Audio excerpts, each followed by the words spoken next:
Get ready for the world's greatest Arsenal podcast.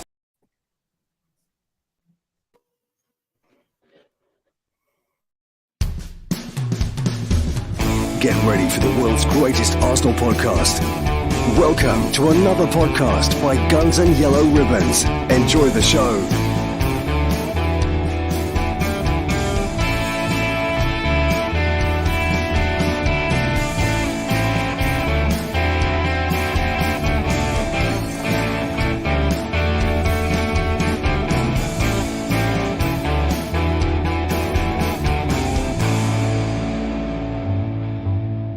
Hello, good evening. Welcome to another episode of Guns and Yellow Ribbons. My name is Fergus. I'm struggling with my voice today. I know other people are struggling with their voices as well. Some people have been dethroned and crowned and flagged, and other people are watching Crooks in Denmark. So, hey, he's got short. Unveiling. He's unveiling. Oh my God, guys, what a day. I'm struggling with my voice. I've got to keep it lubricated. Sam Miguel, like as in Miguel Arteta, is helping me along tonight because it's been a struggle. Trev, it feels like I haven't seen you in about 5 hours. Yeah, Fergus, I'm not very well. I can't talk much tonight. It was one of the best days yesterday, and this old boy is absolutely knackered. I'm done. It was funny, and it was funny indeed. Dan, we'll come back to you in a second because I want to talk to you about your new flag and it being cloned, and Block 5 hat as well. Alex, unfortunately, this week you had to be afar. You had to be back over in Denmark for this one. You are with us for the Spurs game in a couple of weeks' time or 3 weeks' time. Yeah, it must have been difficult on that WhatsApp group, was it? Oh, I wish I was there, mate. I wish I was there. I was in a different pub than I usually go to because I went with some of my mates, and there was quite a lot of United fans as well, and they went absolutely crazy when Garnacho scored that goal in the 88th minute, and sort of went up in our faces and everything. And then it, of course, was offside, and then we just gave it back when Riiice scored in extra time. We've got an Arsenal fan who likes to put himself on YouTube as well. A Man United fan who likes to put himself on YouTube. We'll watch his reaction to that offside and dogs and shagging on ice and stuff a little bit later on. Dan, where's your ginger hair gone? Oh, it's Moroccan sunset, but it's still under there. But it's just covered by a. I think you've been calling it a crown, haven't you? You've been crowned officially Capo Dan, Block 5.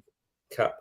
Where's the O? Oh dear, I think is where the O is. But yeah, I have indeed from a lovely young guy called Huss. You've probably seen him in Block 5. He's I also believe he sells them. So if you really want to look like me, as I'm sure you all do, there are a few going around. I think that he sells. So. Well, if you do us a favour, get Huss's link to that, and we'll stick it in the chat for this for people later, and we'll stick it on Guns and Yellow Ribbons Facebook and Twitter and stuff like that to get a Block 5 hat. Then that'd be brilliant if he does. I didn't know if it was Huss. I just saw you in the middle with your new flag around you, which you showed at the beginning, and then some guy just crowned you with this hat, and it was like flipping hell. And I thought it was just like. It was for me personally, I thought it was a moment to confirm all the work and the effort that you and the rest of us, but you in particular standing in the middle, have done over the last season and a half to 2 seasons. Ferg, I don't think I'm the only one in the middle now.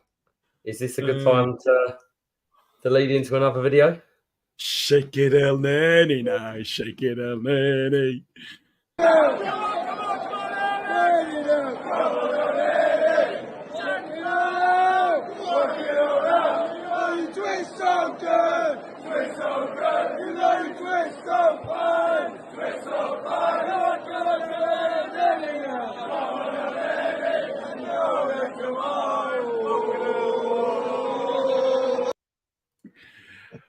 You know what? I played that video for the first time just before we went live, and I didn't realize we looked, well, we probably looked as drunk as we were. And I got all the words wrong. But hey, listen, if I didn't get the words wrong, who's going to get the words wrong? It's got to be me, Capo, hasn't it? To be honest, you got more right than you normally do. So big improvement. But the next one is in the middle. Yeah. Ain't happening. It ain't happening. You see what some of our viewers won't know is that while you boys are dancing away, we've normally got about 30 pints of beer sat on the shelf just behind us. He drinks them all. And I have to stand guard to make sure nobody steals them. I'm not worried, Trev. I'd happily, as I said, if you want to sit down, I'd think kumbaya with you on the ground if it gets you involved. You can come by off. Listen, we went to the Woodbine beforehand. It was really, really good. Chan, Lower North Bank on Instagram, who does some of the photos that you see that we share, sorted out your flag for you, and you had your unveiling of your flag. Let me see if I can get that one outside the Woodbine. So that was you there. You know what? It's like a silhouette. You know when you see a scantily clad woman, like with the silhouette. But yeah, I don't think I fancy that woman very much. Do you guys? To be fair, that reminds me of Soccer AM. That does. Remember when you used to get all the lovely ladies walk through from Soccer AM behind the screen? It's like that, but better, isn't it? Really? Yeah.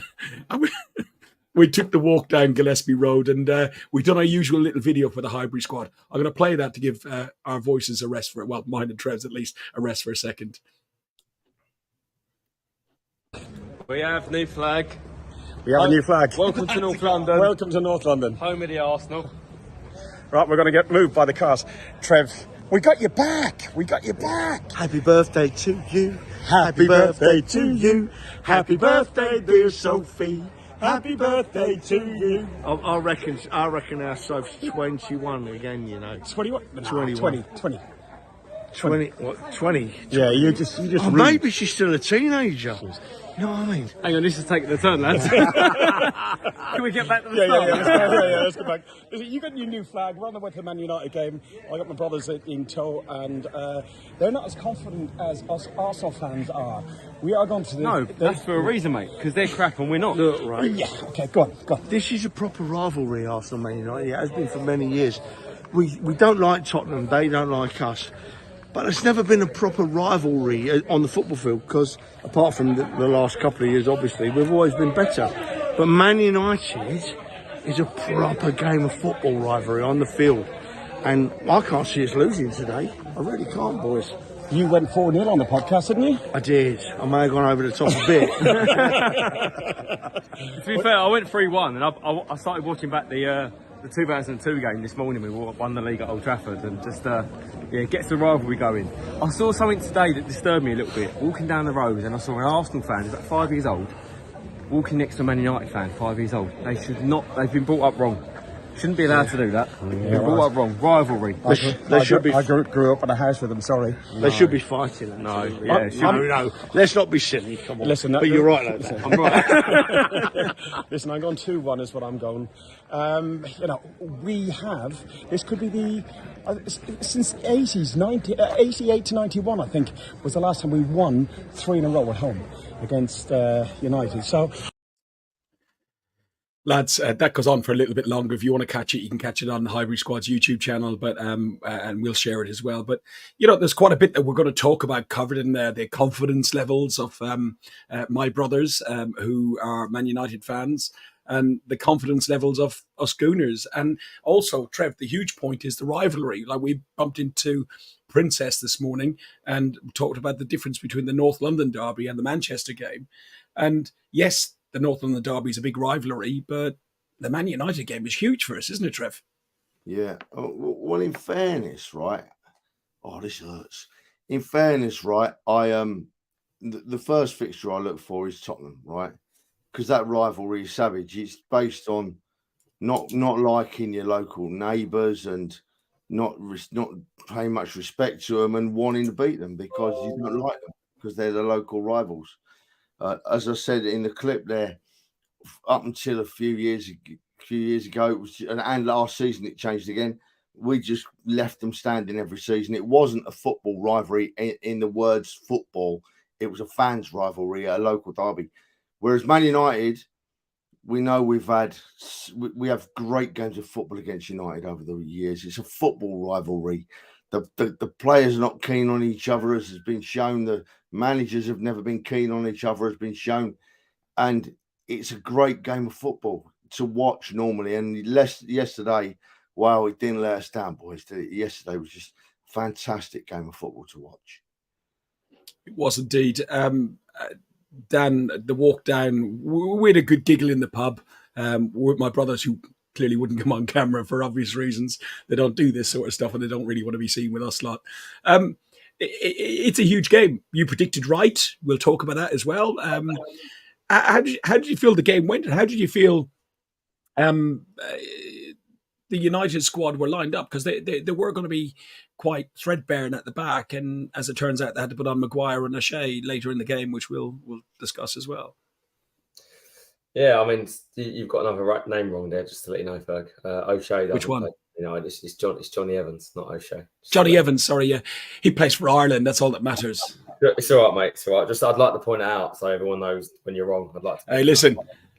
I just want to say, before I get violent with you, I was not in the corporate area after the game near Roy Keane at all. After that game, it was not me. Okay. Oh, my head hurts. I mean, that sounds very. I knew it was you, Trev. So you sound like a guilty party, Ferg. But yeah, I mean, just as you pointed out, I was right. And 3-1, just what I'd point out as well. I was really confident. I think as a lot of us were right before that game. I think Man United are not the greatest team. I think we've got a great squad. I think the reaction from Fulham was massively over the top. And just a massively deserved win for me. I think the best team won. And, Ten Hag's comments at the end, I think, is just a bad loser, really. How can he come out and say that United deserve to win that game? That's interesting, is that the best team won. We're looking at rose-tinted glasses. Let's go through the game in a few minutes and see if we still feel that, because I know my view straight after the game has changed quite a bit from 7 o'clock last night to like 7 o'clock tonight. It has changed. I wonder why. Yeah, beer goggles were off. Listen, just a few clips from behind the scenes in the North Bank Block 5. If you want to be there, don't be square. This is another flag. I don't know where that one's come from. And we bumped into one of our listeners. This is young Jack between the three of us. He said he watches the show, so it was really nice to meet him.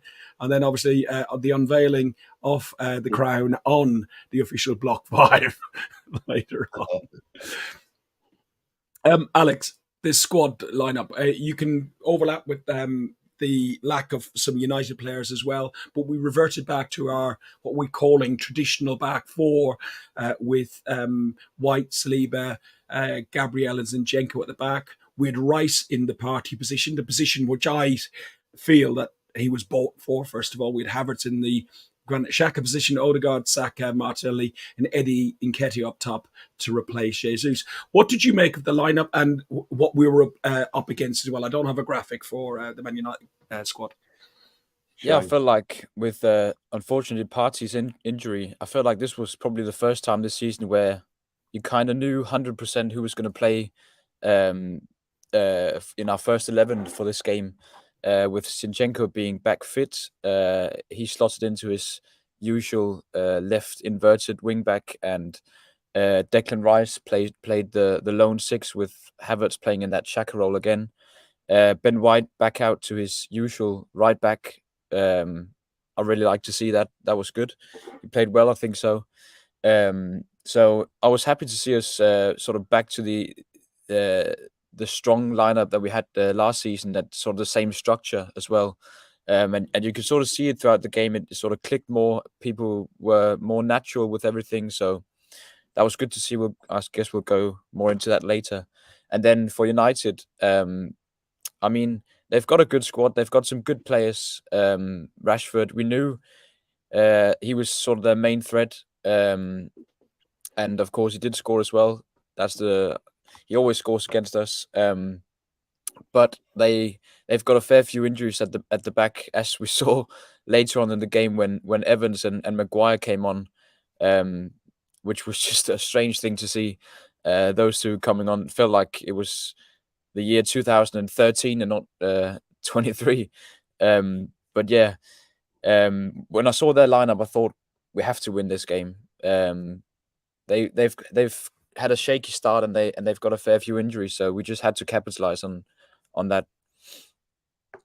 And Trev, we started the game quite well, and we got some opportunities, and one that came as quite an open goal almost was to Kai Havertz, and I know Kai Havertz has been subject to lots of crap on Twitter and various other groups and so on, but he was laid in. Riiice makes a great challenge to win the ball. Martinelli crosses the ball into Havertz, and from where I was standing, we talked about this in the car today, where I was standing, I thought the ball drifted slightly behind him and he missed it. But we watched it match today last night when we got back here, and the ball actually landed perfectly for him. And he just really fluffed his lines, mate, didn't he? Yeah, he did. But I thought he played better overall than he has done yesterday. He showed improvements in certainly his effort rate was up. And it was a glaring miss. There's no denying that, but I can't get on his back about it because overall he played really well. And as I said before, I think he's a confidence player, and he's probably seen that on the end of his boot, and he panics, right? And he's looked like a 4-year-old trying to shoot a goal. He just needs to put one away, and he'll be fine. I'm sure that Havertz will be absolutely fine. By the way, I thought that we bossed the game really possession wise. And skill and moving the ball wise, I thought we bossed the game from the start, right? I really genuinely did. I know we can say I'm biased, but this is how I saw it. And after about 5 minutes, I thought to myself, the only way we're going to get beat today is if what happens in previous seasons happens again, in that we get sucker punched. We were the better side last year and we lost 3-1 at Old Trafford, and we just got sucker punched. And we were most definitely the better side yesterday, and it didn't look to be going our way. But we didn't get sucker punched in the end, and we deserved to win the game yesterday. I know we're going to delve into it deeper, but it's important that I get the point across that I thought we were, and I think the stats prove it, Ferg, don't they? I'm not sure, but we were the better side. The stats show that we had more shots on target to theirs, and we had more shots on goal. We had slightly more possession. We had 55% possession versus their 45, 17 versus their 10 on shots, 5 versus their 2. But it's the interesting stat is the corners. We had 12 versus their 3, which for me says how much more attacking we were. And that we're more down in their end. We'd done a little reel, the little clip that we put up on all our channels over the week, and it was what you said, Dan. We need to watch him on the counter, and it was the counter that we would have got caught on. Like before we move on to the counter, you were so ready for this, weren't you?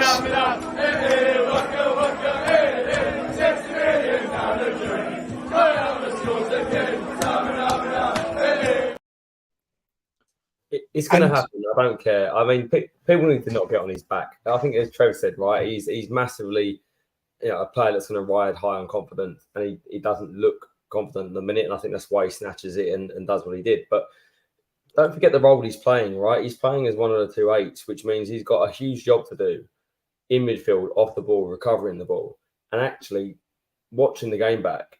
He was very, very good at breaking up play as well, which is not something you'd imagine that would be something he sort of excels at. But he's doing that as well. He's got to start to link up with his teammates and start to know where people are when they make runs, where they drop off, where they like the ball to be played.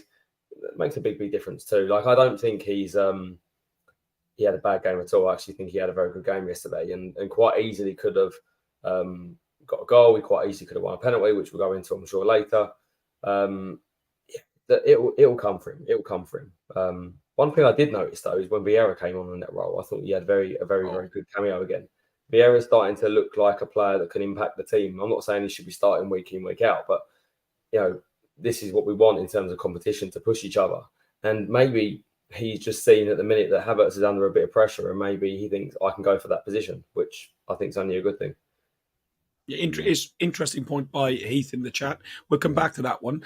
But Alex, 26 minutes in, Anthony was lucky to avoid a yellow card for kicking the ball away after committing a foul against Gabriel. Then it goes down the other end, and there's the penalty shout. We'll talk about the penalty in isolation separately, but how did you feel that the referee managed the game overall, because there was parts where Onana seemed for me, like the away goalkeepers do a bit of time wasting. He gave him the warning. For me, I think they should have come out with a card earlier. I don't know. What did you think of Anthony Taylor's performance? I think overall he was on the right end of a lot of decisions. I feel like specifically the Anthony one, I would have liked to seen a yellow card, because we've seen that in so many games in the start of the season where He got it in the Charity Shield, yeah. Yeah, exactly. So and Anthony was going like, "Oh, I didn't hear the whistle and whatever," but it was clear it was deliberate. He heard the whistle. He knew it was doing. He didn't pass it to anyone. He just kicked it away. So that one he did miss. I don't know if you want to go into some of the later decisions now or No, wait we'll a bit. look at the later decisions afterwards. want to Talk dwell about on the that one. penalty. I No, wanted we're to not going to dwell on that. The penalty then. Which penalty? So No, the penalty, Kai Havertz, Yeah, from where we okay, were standing, Trev. That's just a lot later in the game, though. yeah, Is that a later one? Ferg, you Yeah, that's can't in move the on fifth- from the referee That's thing. in You can't move on the from the 59th. right? Go on then. Because it's overall the referee got most decisions right yesterday, right? I'll accept that. But once again, there seemed to be a rule made up for the Arsenal, and I know I talk as an Arsenal fan, so I'll get pulled up about it if I like. But when that Anthony kicked that ball away and he warned him, the referee went like this, right? Went like this. And what does that mean? Every other time I've seen a player kick a ball away this season, they've got booked. They've got a yellow card. It's the new rule. You waste time, no warning, whack. You get a yellow card. And yesterday, the player kicks the ball away and the ref does his T sign. I'm assuming he's saying he's going to add the time on for that. So where did it go from that yellow card to that in the rule book? Because it seemed to be a new one on me yesterday. They've got an habit of doing it to the Arsenal, in recent years. I can remember Tommy Asu getting sent off for 2 yellow cards in the same foul. I've never seen that since. I think maybe once. And then, of course, you've got what's his name? No, not Martinelli. Martinelli got sent off for the 2 yellow cards.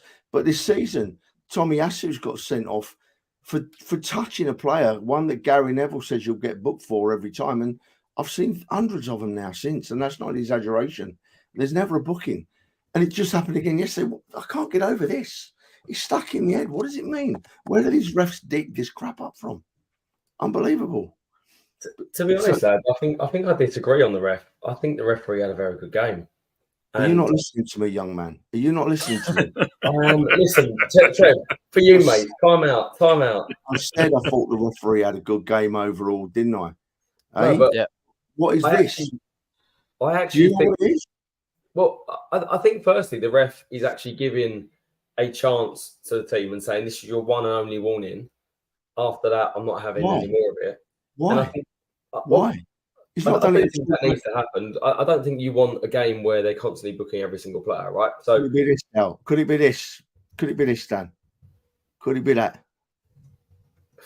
no, I don't agree. I think a lot of people want to pick bits out of it because they're Arsenal fans, and I totally understand that. We're all the same. But I actually think the major decisions he got right, and where he didn't get them right, I think VAR pulled him up and it was overturned. And I don't actually think he made many mistakes. The only things that stick out in my mind was Saka yellow card. I'm a little bit confused. Someone told me he had a kick out. I don't know if that's true or not, but the yellow card that Saka had. I thought it was right. The yellow. Yeah, that's the only one that I haven't seen back. So if he gave a kick out, fine. Okay. On that one, because I do want to work the game down in pieces, but on that one, because we watched it, some guy in front of us had his phone and was watching on Sky as well, just to get the replays. Talk to me why you thought the Saka card was right then, Alex, because from our perspective, we saw a foul given to Saka because a Man United player came in on and tackled him. But for the little bit of clip that we could see, we think he went over the top. But then why was the foul given in favour of Saka? Was it verbals that he gave to the referee? Because again, this is in the stands. We can't get that. Well, Saka got pushed first, so that's a foul on Saka. And then as he's going down, he went studs up on Bruno Fernandes. So there's a foul first on Saka, so we get the foul. But then there's a yellow card for the offence he committed after the foul. So you can't, even though he was like fouled Saka, you can't just go studs up after you're fouled. So that's why he got the yellow card and we got the free kick. So I think that was right because it was lucky that it wasn't higher on Bruno Fernandes, because then it would have been a red card. Would have been calling the Do you ambulance. need... Go on, what were you saying? Would have been calling the ambulance for Fernandes because he's the biggest. He's mate. He's a horrible player. He's a horrible player, and I don't like him at all. But I'll tell you what, right? While we're on the referee, because Dan's right, Dan's right. I thought the referee didn't have a bad game. The only decision that I thought he could have got the other way, and I couldn't have argued about it, was I thought that when Gabriel pulled their striker down, if he'd have given a penalty to Man United, I couldn't have argued that. But then I think Havertz one should have stood as well. No, but I felt like he kept. But I think he kept the line throughout the game. I think he allowed kind of more physical play, and hence why neither one was given as a penalty. We'll talk about that penalty in a minute. Listen, Kai Havertz lost the ball at 27 minutes. Ball broke into midfield, and Rashford got on the end of it, and it was 1-0. Rashford came up to greet us in the North Bank and told us to concentrate and think about it. Me and Trevor had this discussion about one Havertz and losing the ball and getting caught on the counter, which I'll talk to you about, Dan. Can we leave Havertz alone now? Can we leave Havertz? No, getting caught on the counter, okay. But if I was going to get to, if you didn't rudely interrupt me, I was going to get to the point of goal celebrations on front of the North Bank in that corner. We've had Eric Dyer do it. You've had loads of players come over there, and it's almost.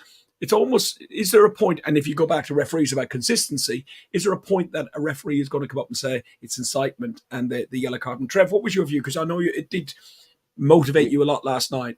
It boils me. It does when these players who want. I'm not saying it's wrong. They're allowed to celebrate a goal, right? Do as they like. But for players that want fans to behave in a certain way, and they scream abuse by fans and they scream wrongdoings by fans, and the fans that do them things are wrong. But if the players want it to cut out, they're coming across to that corner. Rashford, he can run anywhere on the pitch, but he comes across there and he winds the fans up, right? Now, if an Arsenal fan sees him in the street next week and tears him a new one or gives him a big finger wagging, no, Fergus, I'm not talking about violence. I'm talking about verbal. Then Rashford will go on social media and say, I was verbally accosted by an Arsenal fan today.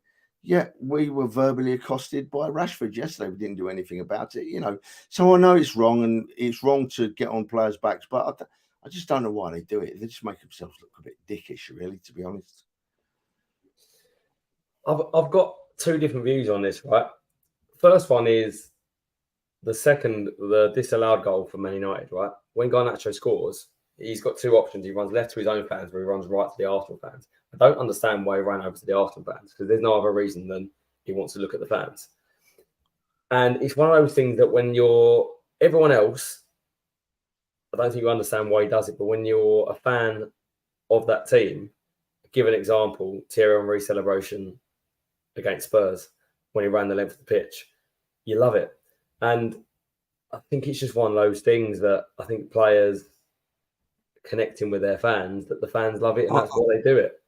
Are you Adebayor, who signs for Tottenham and runs the other end of the pitch and comes and... Exactly. Like, we all hate it, but if we was the other set of fans like Henry did, we love it, and we've got a statue of it. I get. It's just a part of a rivalry, isn't it? Yeah, I mean... Yeah, listen, the best way to respond to that is exactly what Martin Odegaard did.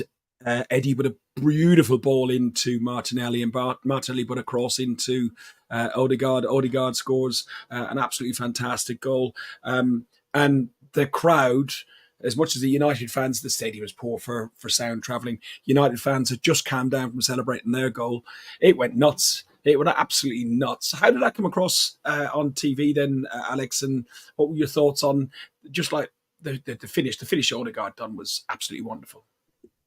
Yeah, they were still speaking about the United goal, and they just managed to sort of get the camera on the play again, and and then we set up the goal beautifully. And it's kind of like a trademark Odegaard goal. He scored 2 of them against Chelsea in the last season, where he just arrives in the perfect moment on the edge of the box and slots it away. So it was just so important that we bounced back immediately. And I think that's something that Arteta's instilled in the team, that even though we go down a goal, we don't lose our heads or anything. We keep doing what the game plan is, and we bounce back, which was what we did. So I thought it was such an important goal, and to get one back straight away and equalize the score. Dan, in the stadium, the first half didn't, like before the game, in the concourse, it was outstanding. It's one of the loudest that it has been probably this season. Trevor's struggling up top. Look at him; he's hanging out of his arse. But I think he had the extra bubbles in his 2 beers yesterday, I reckon. I think definitely it might have been.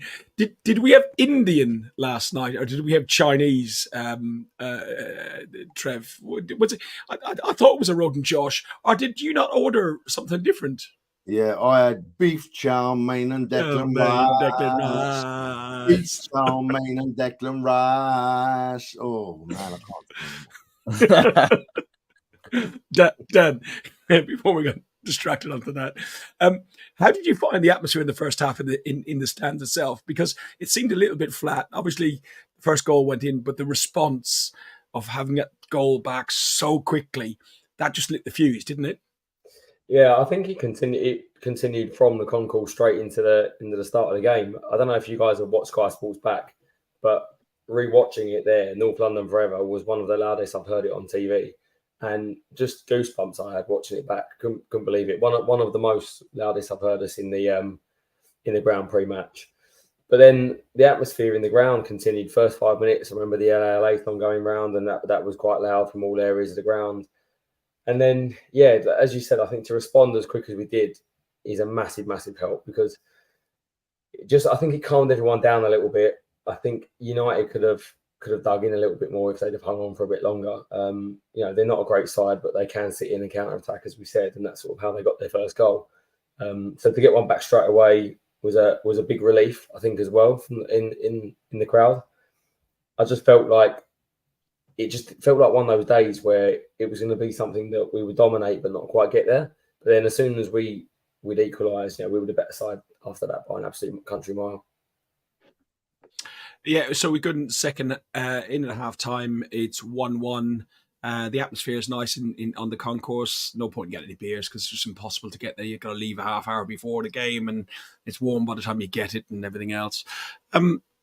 Did you find, Alex, that our press didn't seem to be effective enough in that first half? Well, I've thought about it since then, because that's what I thought when I watched the match, that we let them have too much of the ball and we didn't really press them in their own half. And I know we ended up having 55% of the possession when the game finished, but in the first half they had 55% of the possession, and that was due to them sort of passing the ball around in their own half. But when I think about it now, I think back to the game we played in pre-season against them, and we pressed really high in that game, and they caught us with some long balls 2 or 3 times with Jadon Sancho. So I think it was quite deliberate from Arteta, sort of not doing this high pressing, sort of letting them have the initiative and letting them create something, which they really struggled to do. So I think it was smart from Arteta to let them have the ball in their own half and sort of just sit back for a bit, because they haven't really got anything offensively other than trying to get it out to Rashford and him making something out of it.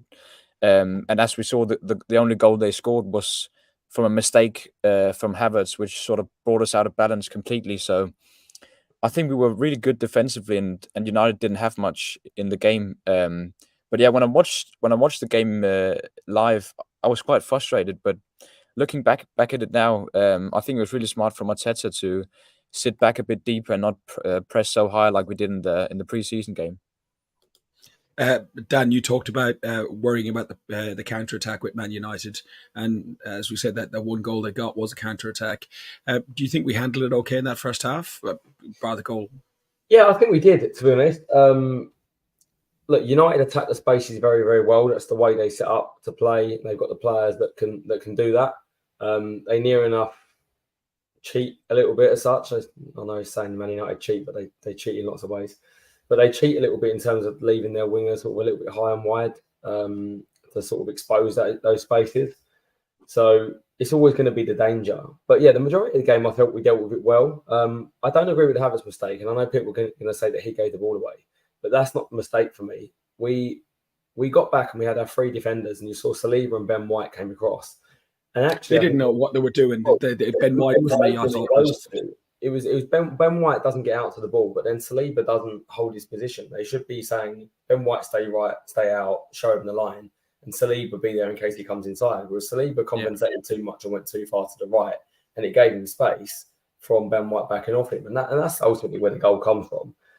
In transition, the players recovered well. The positioning was great up until that point where he cut inside. We defended it very well, but yeah, individual mistakes. I think just getting punished from a clinical striker who does well against us. Listen, we've got quite a few of you watching on YouTube and Facebook. If you're on Facebook, jump over to YouTube and click on the like and subscribe. We're up to 909. So we've picked up 9 of you since last week. Okay, you have a little bit of drop off. We're trying to get to that 1,000. I'll tell you what, we set a target maybe of today to try and get 11 more followers on YouTube. We can get to 920. So if you're there, just click on the like and subscribe button. Trevor, 59 minutes in. I put this still up earlier of Havertz. It was on front of us in the North Bank. For me at the time, and even when we do the little post-match video that we talked about afterwards, I felt it was a penalty all day long, and I thought VAR got it wrong, and I thought VAR was doing that usual thing that as soon as they drag the ref over, the ref is going to change his mind because the ref actually gave the penalty. In hindsight, we know that to be slightly different. But how did you feel it went? Look, what Dan and Alex have just spoken about is I can't move on from that, and the penalty's easy to talk about, but I honestly thought, right, and it's interesting. I mentioned sucker punch earlier, right, and I honestly thought from the first few minutes that the only way they were going to beat us. I don't think Man United are good enough to move the ball, play the ball around the Arsenal. I don't think they're good enough to play the ball around our midfield and our defence. The only way they were going to beat us yesterday was by catching us on the break, right? And that's exactly what the Rashford goal was. And don't forget, people are blaming our defenders or insinuating that our defenders could have done better. But it's an England international footballer breaking with the ball, turning in on his right foot and doing what he does at his very best, scoring a goal. I honestly think that was the sucker punch I was worried about. They weren't going to play the ball around us, so they had to try and play it through us on the break, and that's what they did for the goal. Yeah. And I'm not got a problem with how we defended that. I just put it down to us getting caught a bit forward up the field and Rashford doing what he does. As for the penalty, Ferg, it was really interesting because James Power sits next to me now a lot of games. We all know James.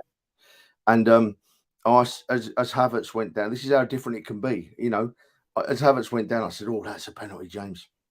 And James Power immediately said to me, "That is going to get turned. That is going to get overturned, Trev. That is definitely going to get overturned." So it goes to VAR and it gets overturned.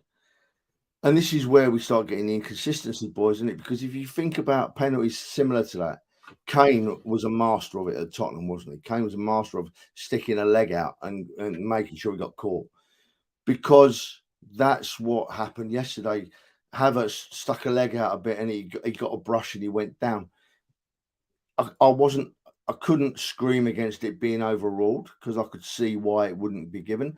But they have been given in the past. And I've used Kane as an example there, not because he's an ex-Tottenham player, but because he was good at that and he did it a lot, you know. So it was turned over the penalty, and obviously I was upset. I wanted us to get a penalty, but I could see why it was overturned. So I wasn't, screaming my head off.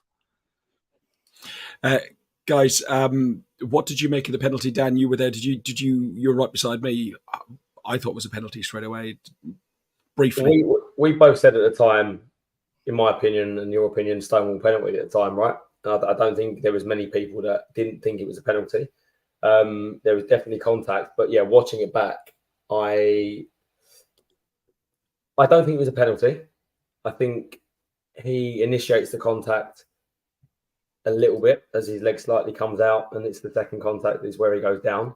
I don't think it's a dive, but I think he initiates it, and I think it's the type of penalty that we don't really want to be seen given in the Premier League. I think if it was the opposition against us, I'd have felt really, really hard done by. However, my only surprise is that having it been given, the VAR actually intervened and overturned that, because I don't think you can say that's a clear and obvious error, because there is contact and he goes down. Even though I don't think it's a penalty, I don't think he should have been given in the first place. If it is given, I'm surprised it was overturned.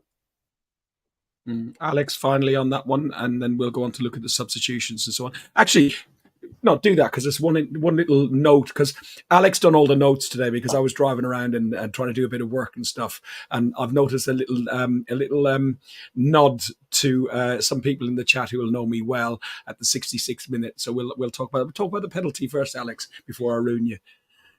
Yeah, well, funnily enough, I agree with Dan again. I thought in real time it looked like a Stonewall penalty, and I think it's just a case of Havertz expecting the contact because he's sort of going in between two players, and then he feels a slight contact and goes down as he should do. But I was surprised that it got overturned, because there was a slight contact, and it was given last week. A very similar penalty on Rashford for Manchester United. So it was.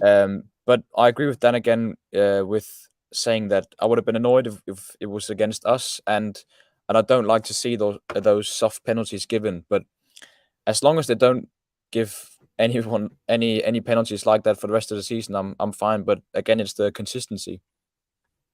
So 66 minutes in, the substitution started to happen, but before the first substitution, it goes for Man United. Leandro Martinez, as is typed in these notes here, because Alex is getting an English sense of humour now because he's been talking to us too much, taking the piss out of me. Are you, mate? Just a bit. At least The Heinz Martinez. It's an English sense of humour, not an Irish one, so we're all right there. Well, he's got Irish in him as well, so yeah. And I know his dad said the humour, but let's not go there. So substitutions started to happen. We had Jesus, Tommy, Vieira, all came on. Zinni, Havertz, and Eddie all went off, and that really changed the game up. Trev, Vieira, and I know Dan talked about him earlier. Vieira and his performance again, another week in, where his performance has just been outstanding as an impact player off the bench. Yeah, he's come on, and I'm going here, boys. He's come on and he's done really well again, hasn't he? And he's proved a lot of us wrong. I wasn't very confident in what he showed last season. You have to hold your hands up, but we didn't go like a lot of others and go over the top and in on him. And he's starting to show that there's a player in him. You know, I don't think he's anywhere near the finished article, but he's coming on and he's having an impact in games. And for me, that's fine. That's plenty. I'll take that for now from him. We've got plenty of other players around him, so I'm very happy with Vieira. And I've got to say it because I've not been his biggest admirer, have I? Right, but I thought that Eddie was unlucky to get substituted yesterday. I genuinely did. I thought that Eddie Nketiah had a great game. He put himself about, was on the ball, looked threatening, and yeah, maybe it's the England call-up that's given him a lift. I don't know, but credit where it's due. I thought he was unlucky to get substituted yesterday. But Vieira, going back to Vieira, yeah, he came on and he impressed me. And as he showed, but it looks an easy pass, that ball to Jesus for the third goal. But it's absolutely in his stride. Absolutely in his stride. He doesn't have to break stride at all, which gives him the time. He's not breaking stride, so it gives him the time to look up, see where the defender's coming from, and go around the defender and beside the goalkeeper. Fantastic goal and a great input. By the way, talking about substitutions, this is how bad Man United are, right? I thought that Maguire actually improved them when he came on yesterday. I honestly thought that Harry Maguire improved Man United when he came on yesterday. They're in a lot of trouble, that club. They really are. What did you make of O'Shea's performance? Sorry. The best one out of their defence, wasn't he? Yeah. Look, there was opportunity for Saka, some good combinations that went on, but 88 minutes in, 89 minutes in, we thought that we were going to get caught by a sucker punch. And Man United fans up and down the country, and I know you left some Manx up in Manchester early in the morning, Trevor, but one in particular, Mark Goldbridge. He was just a little bit peeved. Let's have a watch of this, and then we'll look at the offside and we'll talk about that. 2-1 to Manchester United. What a move on the break. And it's 2-1. Arsenal in the fucking mad. Get in. He's on. Get in. Get in. He's miles on. He's fucking miles on. He's what? No, he's not, mate.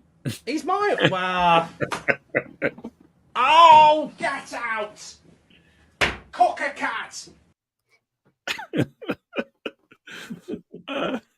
Yeah, you love to see it, don't you? What a shame. Wait a minute. What does this mean, Alex? Just a beautiful chapter towards the end of the game.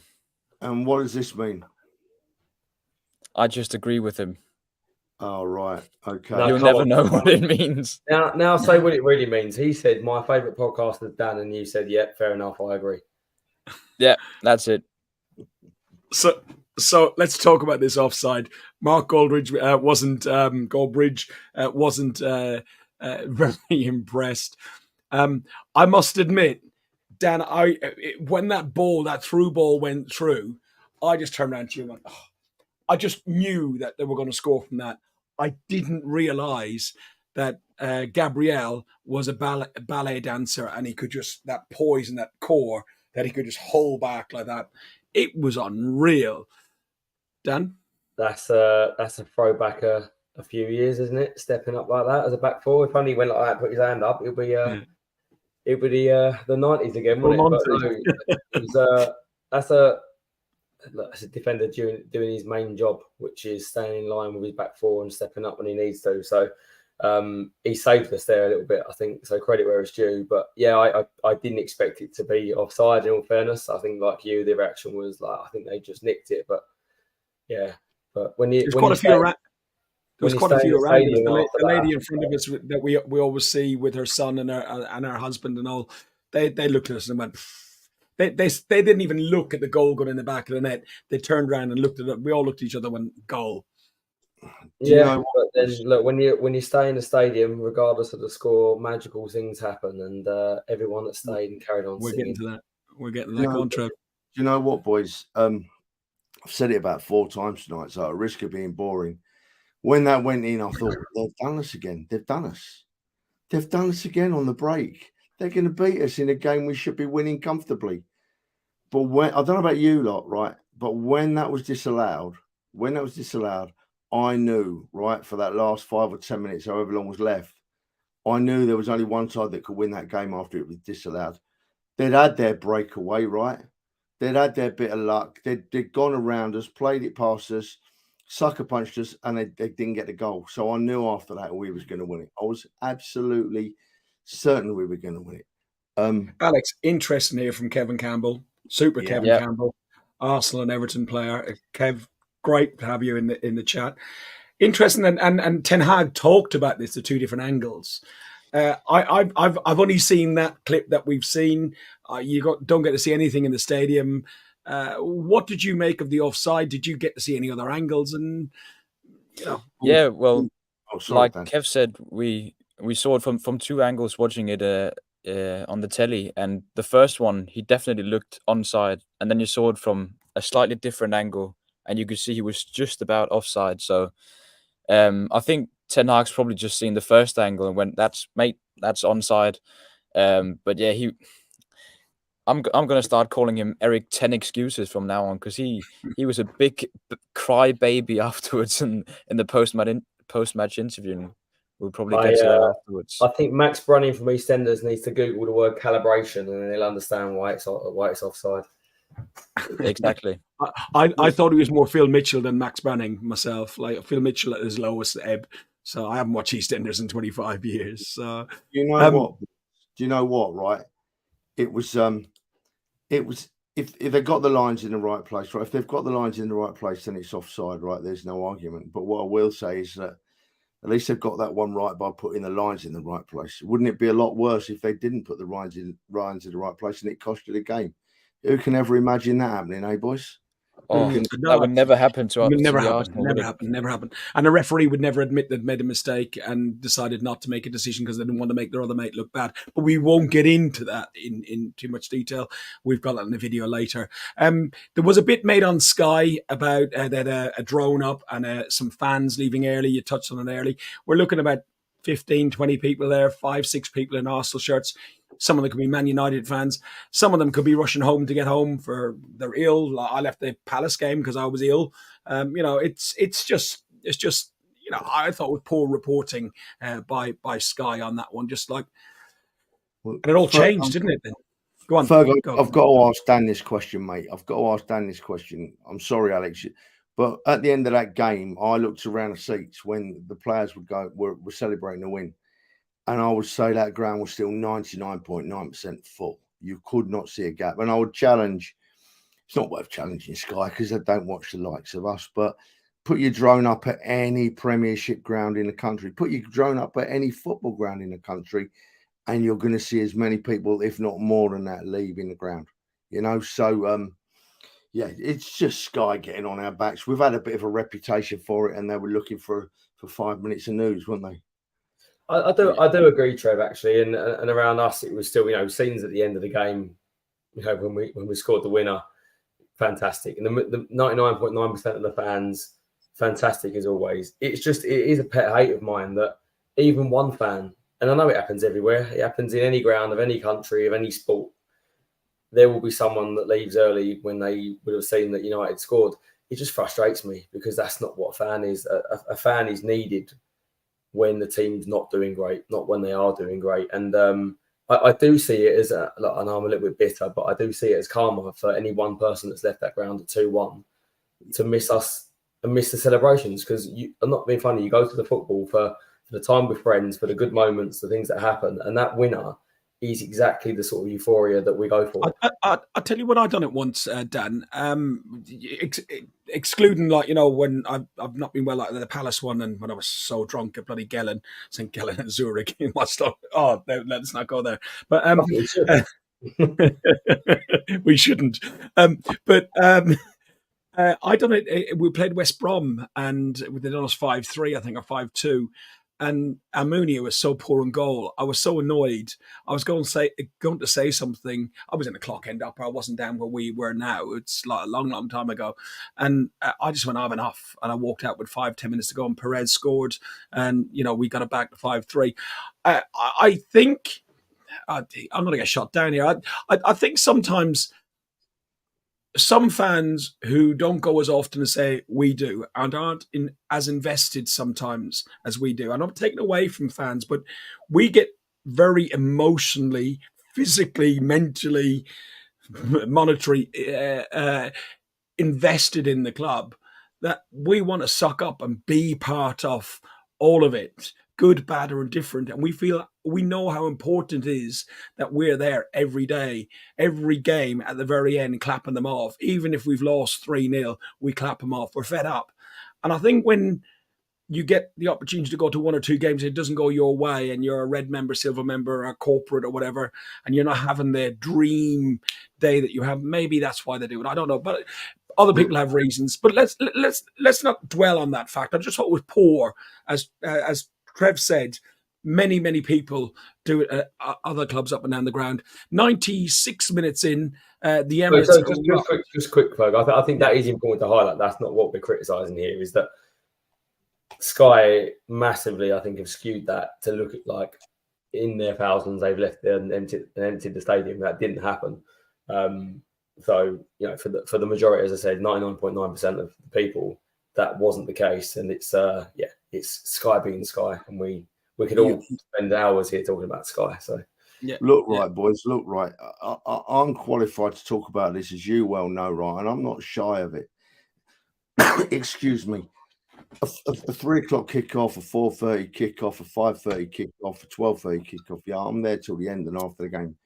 But I live not far off of 200 miles away from the ground, you know. I know. And if it's 8 o'clock kickoff at night and the game goes into the 100th minute, I'm watching the last few seconds on the concourse, ready to get down the station, you know. So there's times when you have to do it, you know. Yeah, there was.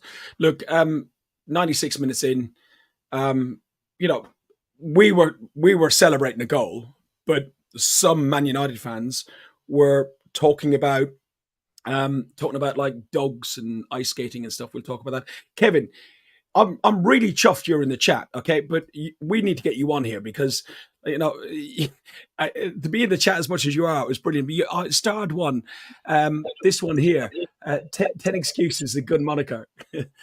Sorry, sorry, that was me. Sorry, yeah, don't worry. Let's move it. Kev, drop Trevor a line, and we'll get you on one day. When I know you got other stuff, but let's get you on and go. Let's get back to dogs skating on ice. Oh, you're How joking. do you think of this guy? Oh, fuck off! Just go away! Go away! Go away! Get out! Absolutely jokes. That defence with Johnny Evans and Harry Maguire in it is like, it's fucking all over the place. It's like a couple of dogs trying to shag on wearing ice skates. Bloody... Where has he dug that line from? I don't know. It's a classic. You've got to give the bloke credit where it's due, you know. You've got to give him credit where it's due. He's come up with a blinder there, an absolute blinder. Credit where it's due. He has. Guys, talk me through the goal. I'm going to get the videos up of some of the other bits there because I haven't queued them up properly. But talk me through. Alex, you go with the goal first and then go over to you, Dan. Yeah, well, as you pointed out earlier, we had a lot of corners throughout this game. And I think we spotted a weakness with their zonal marking on the corners. And we kept trying to get it to the far post on our corners. And eventually it worked. Declan Riiice was completely unmarked at the far post. He chests it down and he has a shot and it takes a slight deflection and Onana gets a slight touch to it, but it goes in. And you could just hear the Emirates explode. It was, I get goosebumps just thinking about it now. It was such a relief and such a big moment for Declan Riiice as this big signing for us. And for me, he just, like, that pays his price straight away.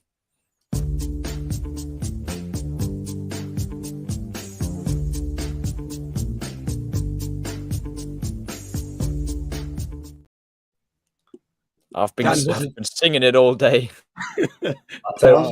He's the sole reason why my voice was struggling this morning, singing a song about him on the way to the Blackstock after the game. I don't know about you boys, but I'm starting to really love this lad. He's just the way he interacts with the crowd. And I spoke to a West Ham fan. He's one of the ones that isn't that bitter. And we had a debate about his fee, as everyone does. And I said, look, I do think we've overpaid for him. I think he's a great player. I think he'll be a very good player for our team for many, many years. But I don't think he's worth 105 million. I think he's maybe 50, 55, 60 million. And he said, trust me, over the length of his contract, he'll be worth every single penny of that. And do you know what? He's just started to look like a match winner in both boxes. And he can go 80 minutes and just blend into the background because he's so good and not be noticed that much. But games like Palace, when you're up against it, he steps up. When you need something like this, he steps up. And I really think he could be one of the guys that drives us forward.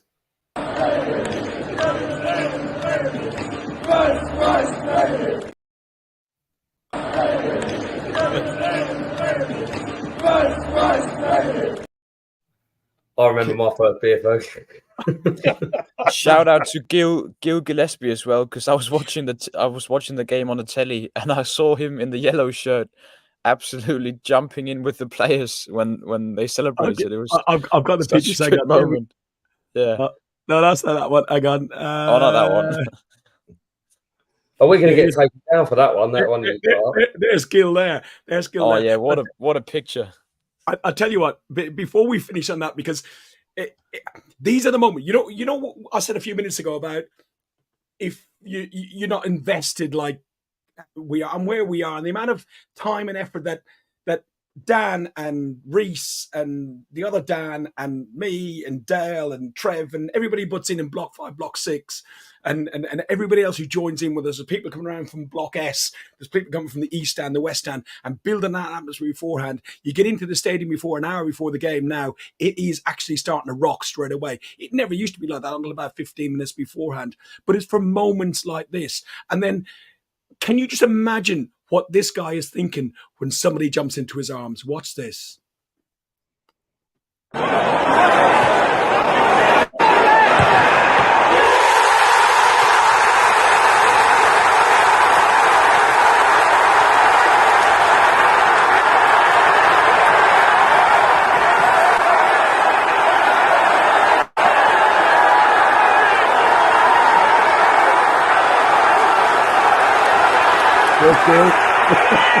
And you're in there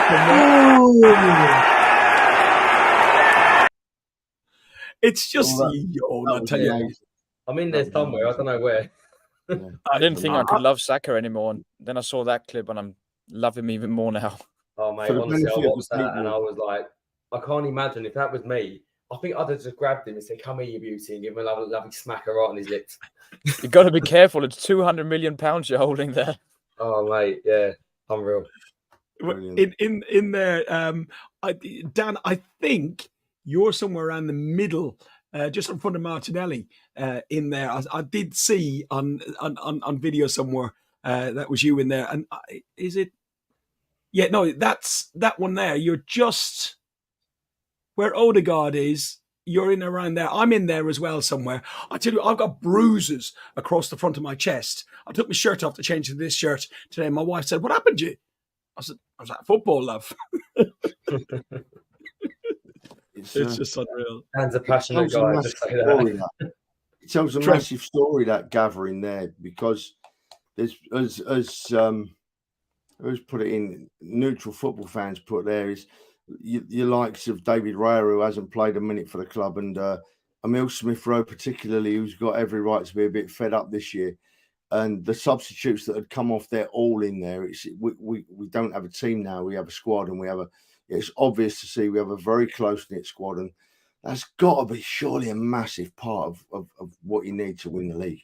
Surely. I'm so happy with seeing that, so happy with seeing it. And right, we talked. Can I go back to the substitutions, mate? Because we've not. Yeah. Coach, that was a half hour ago. But you've been looking at your new Apple Watch, haven't you? No, one we've not mentioned, right? Who's going to become a bit of an unsung hero, I think, in this side, if he stays fit, is Tomiyasu, right? Because he keeps coming on and playing in different positions and coming on at different stages of a game and coming on when we're under a bit of pressure or when we're putting pressure on someone else, and he just gets on with it. And he don't really put a foot wrong for me, Tomiyasu. And with his versatility and with some of our players getting prone to injury, like Zinchenko and Partey, etc., he could become a massive part of the squad this year, Tomiyasu. We keep him fit. We've got a player that can play 3 or 4 positions, and he deserves some praise. He really does. I think they all do, Trev, and I think we're in a position now when we've actually got not just numbers but quality in depth as well. And but there was a lot of reaction to not replacing Timber after his injury. But you've got to also keep in mind that there's a lot of players not playing already, and they are top quality players that deserve to get minutes. So I'm not surprised that we haven't gone out and replaced him, because there are players in that squad like a Tomiyasu that probably deserve more minutes. So, you've got to say credit to the backroom staff and the management team as well there. But it's just Martin's important. Right as well. Nelson gave the pre-assist or whatever it was to Vieira's ball in, and Nelson was followed up behind Jesus for the last goal on the 101st minute. It was brilliant. But another player, and we're talking about the squad and everything else, and Kev might even be able to say how important that is. Jorginho, he's won the Champions League as Havertz has with Chelsea. He's got the experience. He's won stuff.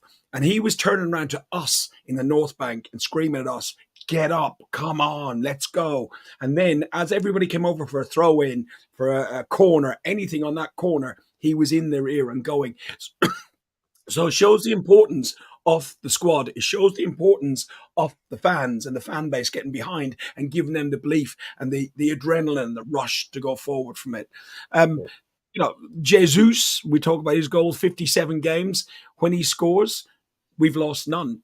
Our record against Man United, 6 home games. We've not lost. We've won 5 of them, 3-1, 3-2, 3-1, and 0-0. I think that was in lockdown. 2-0 and 2-0. I said in the pre-video, it was 1988 to 1991. That era, the George Graham era, is the last time we won 3 in a row against Manchester United. Okay, Manchester United may not have been as a good of a player team back then, but it just shows the importance of the defence. And we touched on George Graham's style of defence, and we can see that with the back four we've got in the squad. It finished 3-1. And we can see the screens up there, and that was direct from somebody in there. They didn't pan down and get a proper eyeful, did they? Oh, and I tell you what, let's have a look, because Trev is now getting famous. I'm going to just refresh this, Trev. Let's see where's that screen gone. what are you doing? I genuinely don't know what he's about to do here, guys. So you're now up to nearly 39,000 people have viewed your tats today. Fergus, right?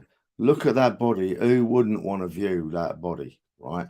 Symmetrical boobies, right? Quite firm. Belly a bit stretched. Short and nearly hanging off my backside, right? Who wouldn't want to look at that, right? Hanging in the Louvre.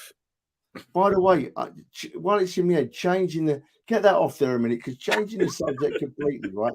Kevin Campbell, you're exactly right. I don't know if you boys saw it. In the first half, our corner kicks weren't getting past the near post, and it was so frustrating, so frustrating. And the moment we started getting them across towards the middle of the goal on the back post, we create chances. Sorry, I had to get away from that belly and boobies and change the subject quickly, boys. But I love getting my tattoos out. Other people don't like it so much, but I'm an Arsenal fan, and I'm a mad Arsenal fan, and I live for my football club, and I've got tattoos. I'll show you the back. I think Trev, there's only one thing for you to do right now, mate. I think we need to see it live. No, I can't do it. Go on, Trev. No. This YouTube says made for kids. It's all right. Can't do that. Tom in Tampa Bay. He's worrying me now. A few tattoos, and now he's got to print off a picture. And he's probably. You know what, Tom? You could just get a picture of Trev's face and get that tattooed on your belly. That's a huge comment in there that George Graham the squad could learn from George Graham's hard work, and that's what did win the league. Trev, you were around and you witnessed the transformation of such a young squad. We've got a young squad right now. How do you assimilate this squad to a George Graham squad? It was simple. George Graham did what Arteta is hoping to do. He took an average side that hadn't won the league for many years, right? And he turned them into winners. 89, we were fantastic. We won it at Liverpool. But I'm not just saying this because he's in the chat, right? You boys won't remember this, but the 91 side that won the league were absolutely fantastic. They would have given our Invincibles a game. They would have been the first Invincibles 91 side, and Kev will put me right if I'm wrong here, but we lost. I think it was 1-0. Chelsea. It was the only game we lost, and we had so many injuries out, so many injured players out, and we got turned over. Other than that, we went through the season unbeaten, and that was right up there with one of the best Arsenal sides I've ever seen, and that was down to George Graham and his ethics. If we do get Kevin on here, right, I've been fortunate enough to have some chats with Kevin, and he's got some wonderful stories to tell. I'm not going to. Don't worry, I'm not going to go into it. But he told me one about when he got his first professional contract off of George Graham, right? And he had me in hysterics, absolute hysterics. So maybe if we can get Kevin on here, we can get him telling us a story or two, because it's hilarious to hear. It really is. What was hilarious is me and you trying to walk up Albert Park, and that hill coming out is a git. It's making me feel sick now just thinking about that hill. Here we go. Beef chow mein, Declan Riiice. Beef chow mein, Declan Riiice. Oh, Trevor, that hill is a fucker, isn't it? Why did we have to walk up? Oh, no, well, we had to walk up the hill because we're going to see two Man United We're going to fans. see my two brothers. We pre-ordered. We have pre-ordered. We have some humble pie. How much humble pie did you order? A dozen pieces. A dozen pieces and a pint of beer and some custard. Absolutely. Well, because of my brothers, there's both of them. I've done 2 dozen portions of humble pie. No custard. I'm going for ice cream and 2 beers. So, listen, all joking aside, we definitely deserve to win that game, even in the first half performance. Listen, Ferg, right, mate, we bossed that from start to finish, mate.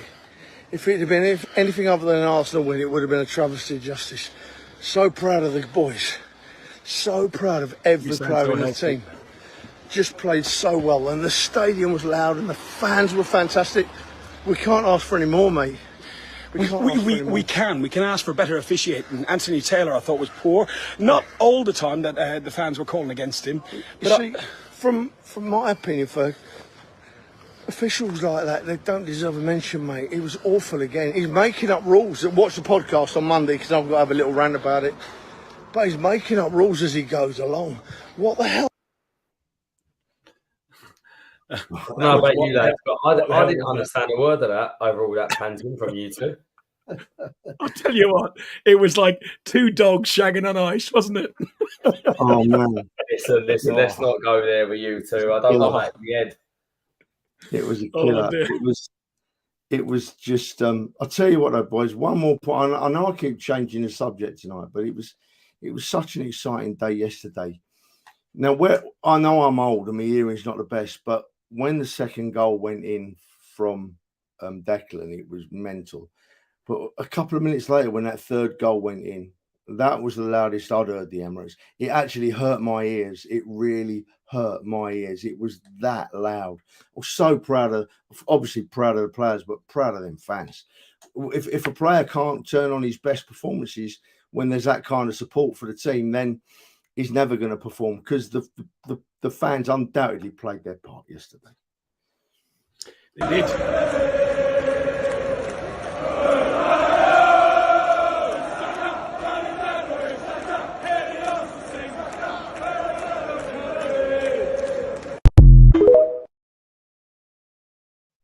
I'll tell you what. Yesterday.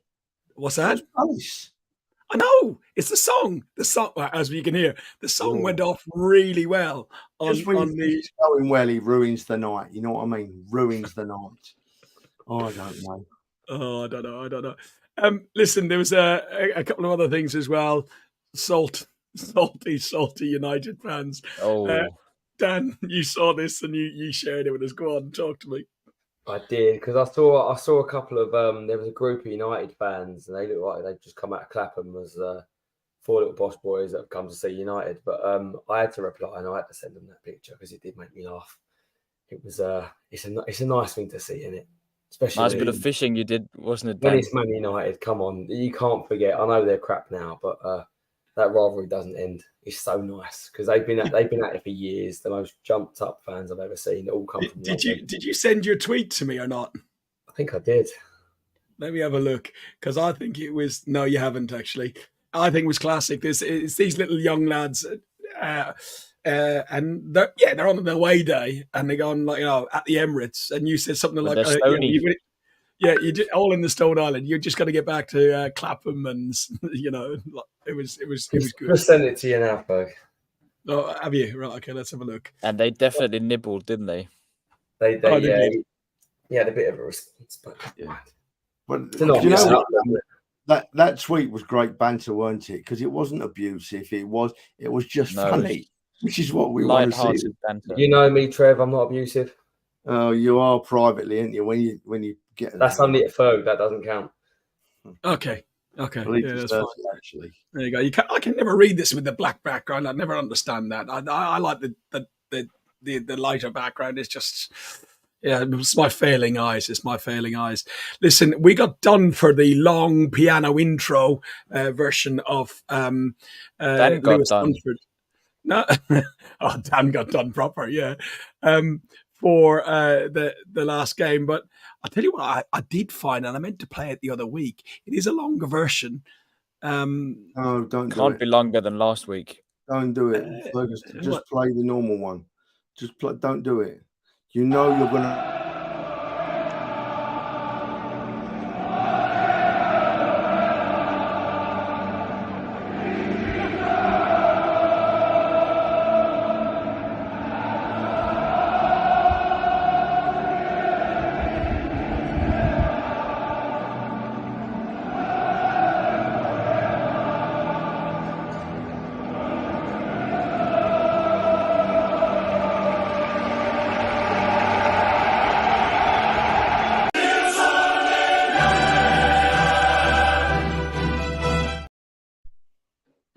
It's coming. It's coming. And boys, Goosebumps. We're going on the That's the European right- tour. that's the rail tickets from Madrid to Seville. We've been booking. We're on a European tour. Trev, Yeah, Dan, us three in Madrid. That's not a recipe for disaster, is it? Can I get a bit of advice here, boys? Right? Can I get a bit of advice? I've booked Seville. I've booked PSV away. Now we play Lens on the 3rd of October, right? And we're meant to be moving house that week, right? So I said to the missus, well, you'll be all right. I booked a removals company. You can move with them. I'll be in Lens watching a game. And she's got the ump, and I don't know. I think she's out of order, really, don't you? I mean, the removals men will help her out, won't they? Can I just say, Trev, you and Ferg have come up with some brilliant excuses the last couple of weeks since we've been chatting about it. But October the 4th is my birthday, and it's the day after the Lens game. And God, these two do not want to buy me a beer on my birthday. These things give you great No, excuse. what a load of old codswallop. You two have come up with so many excuses. See what I mean? If my beautiful wife watches this, right, and I love her dearly, but do you know what you've done now, Donna? Can you see what you've done? You've upset our Dan, right? And I don't know if I can stand for that. Hey, don't worry. I don't think Dan will be around for much longer. Oh, Rambo's gonna get you. Rambo's gonna get you. Oh, Oh wow! Listen, we've got to talk very briefly, right? And I know we've gone well over here, but we've got to talk have way. because the next game, right, is Everton away, right? And by God, we've been bad there the last 2 seasons. The worst performances we've had all season have both been at Everton. And surely we can't be that bad again. Surely we've got to turn up this time, haven't we, eh? It'd be interesting to get Big Kev's view here because I know he's very attached to Everton as well as our great club. But surely we've got to turn up this time at Everton, haven't we? And get a result there. Well, the last time I went up there was for my birthday, and it was the Sean Dyche effect, new manager effect. As I said to you before, I think, and I don't want to go into the Everton game hugely because we'll do that probably next week. Next week or the week after, the Monday after. I don't know what we're doing next week, if we're doing anything. But I just think that the new manager effect and that bounce that they had with Sean Dyche and so on got them through that game. Yes, I think they might have a bit of a hoodoo over us, but I think on this occasion, I think we got it.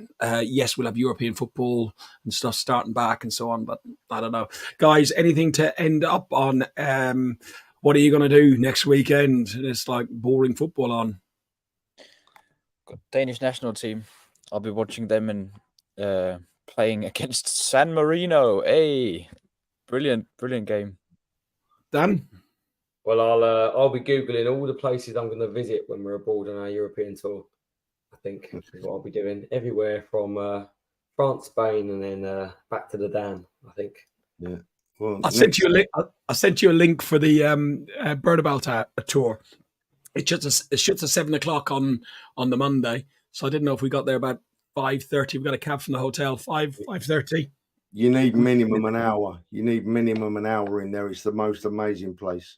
Yeah, I did the tour before, and it's a great tour, but just really interested to see what it's like with the new shell. Yeah, with the new roof. Yeah, I'm looking forward to that, Dan.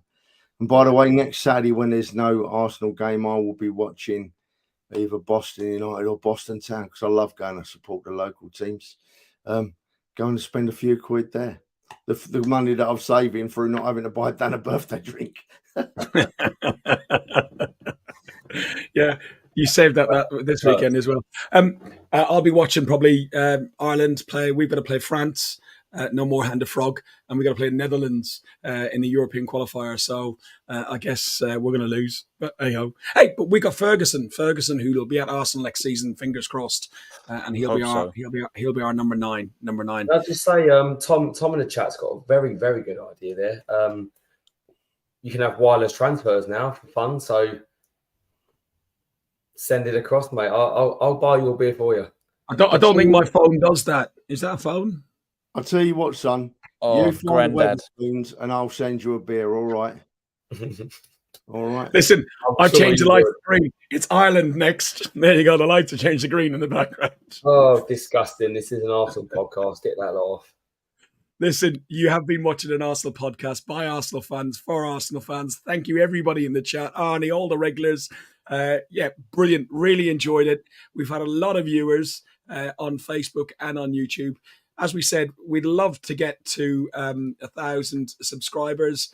We're at 900 and roll the dice. 910. We've got one of you have clicked the button. Can a few more please click the button? We want to go to 1,000. I've enjoyed this. I've had a great weekend. My voice and my body doesn't think so, but it was unreal. Thank you very much, Dan. Thank you. Go on. Thank you, Alex. I look forward to welcoming you over to London in a couple of weeks' time. Can't wait. Here we go. How have we got through it, eh? How have we got through it? I'm actually, take that background away. I'm actually sat on the toilet doing this, boys. I'm that bad. I'm that poorly. But this has been a fantastic podcast. With Beef, Chow, Main, and Declan Riiice.